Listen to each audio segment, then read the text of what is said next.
அரியலூரிலிருந்து திட்டக்குடி வரை செல்லும் அரசு பேருந்து நேற்று மாலை பயணிகளை ஏற்றுக்கொண்டு புறப்பட்டு சென்றது.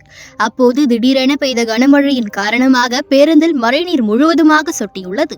இதனால் பேருந்தில் பயணம் செய்த பயணிகள் இருக்கையில் அமர முடியாமல் நின்றபடியே மழையில் நடைந்தபடியே பயணம் செய்யும் அவலநிலை ஏற்பட்டது. இது தொடர்பாக மண்டல மேலாளர் ராமநாதனிடம் கேட்டபோது ஆய்வு செய்து நடவடிக்கை எடுக்கப்படும் என்று தெரிவித்தார். இந்த சம்பவம் தொடர்பான வீடியோ காட்சிகள் தற்போது இணையதளத்தில் வைரலாகி வருகிறது.